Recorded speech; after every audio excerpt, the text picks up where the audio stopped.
What do we mean by distress? Distress in people living with dementia can manifest as anger, yelling, swearing, hitting, agitation, pacing, and uncooperative behavior. Yet this distress is not universal. Not everyone living with dementia will show these behaviors. Understanding these behaviors, sometimes termed challenging behaviors, is crucial to prevent or de-escalate. Let's start with ourselves. Take a moment and think. Have you ever sworn at someone? Have you ever, in a fit of anger, had physical contact with someone in your lifetime, or at least contemplated it? What might have been behind this behavior? Were you desperate, over-the-top frustrated, or acting in self-defense? Perhaps you felt the person was not listening to you. You were feeling ignored. Maybe you felt your emotions were not believed or recognized, or worse, you felt under attack. In other words, you had an unmet need. I am hoping that you are seeing that these unmet needs occur even in people without cognitive impairment or dementia.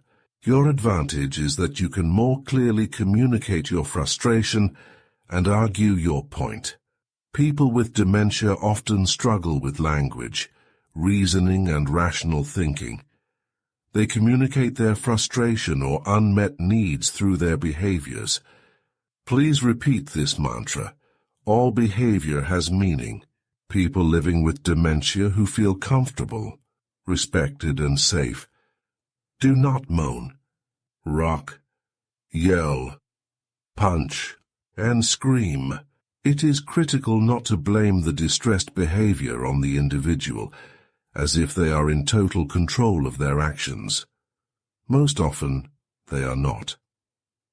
Importantly, not all people living with dementia exhibit these behaviors. But when distressed behaviors occur, step back, take a deep breath, and consider what the person might be trying to communicate. The triggers for these behaviors typically fall within one or more categories. 1. Your approach or the way you communicate. 2. Physical discomfort.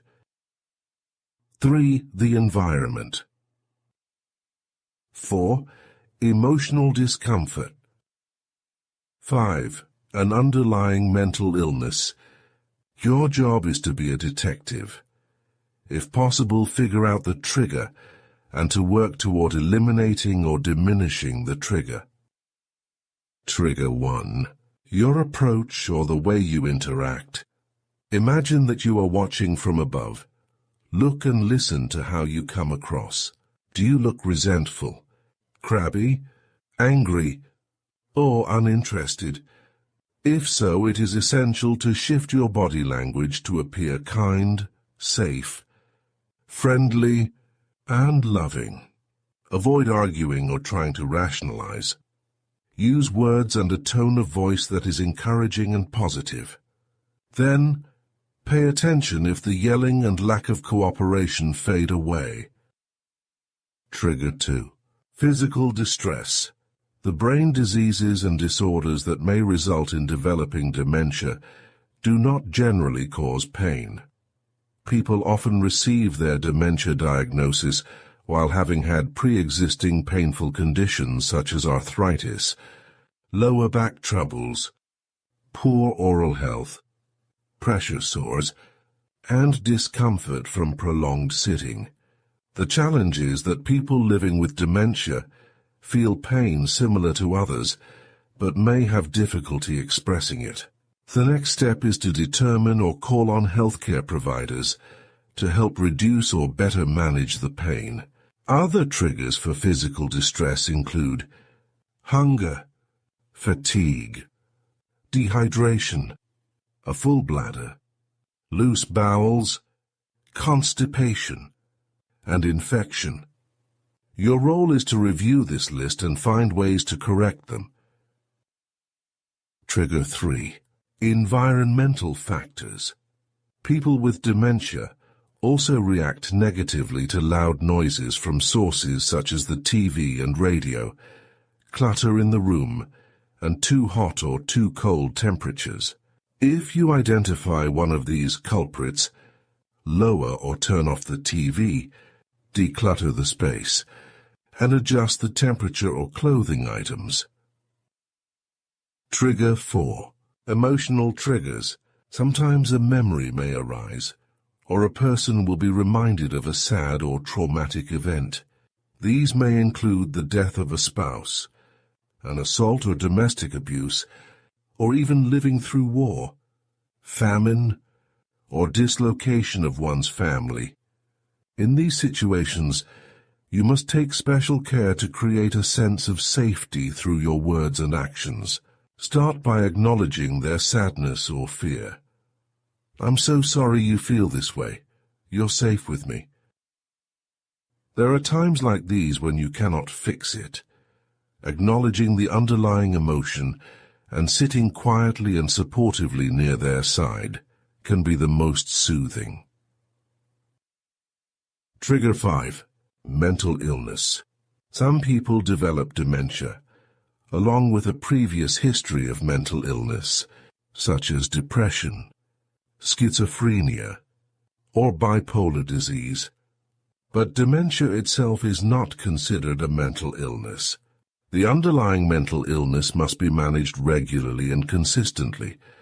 Otherwise, spikes in anxiety, depression, and agitation may occur.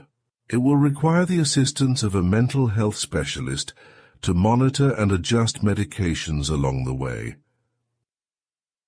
How to de-escalate. Sometimes, even with your best attempts, a person living with dementia can become highly distressed. A way to help calm people down is to remember the acronym ACE. This stands for acknowledging the feeling and their reality, staying calm, and empathizing and engaging appropriately. Acknowledge the feeling. I can see that you are angry. I'm so sorry. I hope it won't happen again. Remain calm. Use a soothing tone of voice. Stay nearby and give them personal space. Do not hover over or look threatening. You may need to leave the room for a few minutes or stop what you are doing. Breathe slowly. Empathize and engage.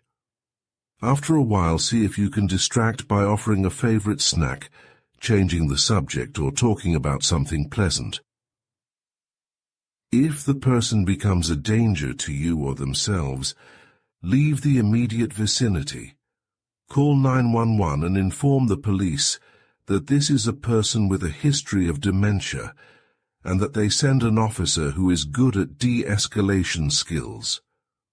Often, people living with dementia will calm down if they see an officer in uniform. Stay available to answer questions from law enforcement. Under all circumstances, should law enforcement intervene, work with them to ensure that your care partner is not arrested or hauled off to jail without exhaustive attempts to rectify the situation. Often they need hospitalization rather than incarceration. There's no shortage of possible tragic outcomes when someone living with dementia is put into police custody. After any episode of distress, reflect on triggers and solutions, share experiences with others, and seek their support. Caregiving for individuals with dementia means practicing patience and bringing a proactive approach to preventing distress. Remember, you are human too, and learning to navigate this information requires you to take good care of yourself over the long haul. Lastly, please consider these suggested next steps. 1. Keep a log of potential triggers for distress and identify preventive measures when possible. 2. Share this information with others to prevent further distress, and request one or more aware and share cards from the Dementia Society of America, to hand out. They are wallet-sized cards with tips and guidelines to help avoid misunderstandings and to lower anxiety when communicating with someone living with dementia.